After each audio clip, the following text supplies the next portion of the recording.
বাংলা বলায় ভিন রাজ্যে অত্যাচারিত বাঙালি পরিযায়ী শ্রমিকরা তাদের ঘরে ফেরার বার্তা দিলেন মুখ্যমন্ত্রী মমতা বন্দ্যোপাধ্যায়, দিলেন কর্মসংস্থানের প্রতিশ্রুতি। পরিযায়ী শ্রমিক যারা আছেন তাদের পরিবারদের বলছি, ওদের বলুন চলে আসতে। বাংলায় কাজের অভাব নেই, যে কাজ ওরা বাইরে করে সে কাজ ওরা এখানেও করতে পারে।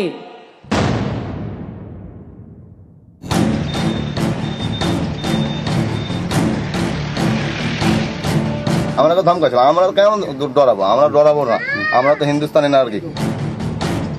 তাঁদের অপরাধ তারা বাংলা বলেন, সে কারণেই ভিন রাজ্যে হেনস্থার শিকার। কাউকে আটকে রাখা হয় অন্ধকার ঘরে, কেউ আবার পড়েন হুমকির মুখে। বাংলার বাইরে অত্যাচারিত এই পরিযায়ী শ্রমিকদের মঙ্গলবার ফের ঘরে ফেরার বার্তা দিলেন বাংলার মুখ্যমন্ত্রী।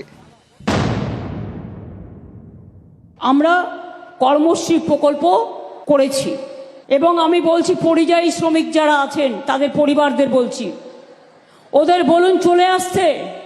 বাংলায় কাজের অভাব নেই, যে কাজ ওরা বাইরে করে সে কাজ ওরা এখানেও করতে পারে। ওরা যদি ফিরে আসতে চায় ওদের গাড়ি ভাড়া আমরা করে দেবো, ওদের রেশন কার্ড করে দেবো, ওদের স্বাস্থ্যসাথী কার্ড করে দেবো, তাদের ছেলে মেয়েদের স্কুলে ভর্তি করে দেবো। চিন্তা করার কোনো কারণ নেই। আমাদের এখানে সোনার ক্লাস্টার হচ্ছে, সিল্কের ক্লাস্টার হচ্ছে, ভোরে ভোরে ইন্ডাস্ট্রি হচ্ছে। দেউচা পাঁচমিতেই 1 লক্ষ ছেলে মেয়ের কাজ হবে, ওদিকে সেল গ্যাস ফ্যাক্টরি। ভিন রাজ্যে হেনস্থার জেরে রীতিমতো আতঙ্কে বাংলার পরিযায়ী শ্রমিকরা দিল্লি হরিয়ানা থেকে দলে দলে ঘরে ফিরছেন তারা। সোমবার রাতে 3টি গাড়ি করে দক্ষিণ দিনাজপুরের বুনিয়াদপুরে ফেরেন বাংলার শ্রমিকরা। চোখে আতঙ্ক, সঙ্গী হতাশা। আমরা হরিয়ানা থেকে আসছি, ওখানে ভোটার কার্ড দেখছে, আইটি দেখছে, তাও মানছে না, ধরে নিয়ে পিটাচ্ছে। আমরা তো এটা গাড়িতে আসছি মোটামুটি 70 লোক।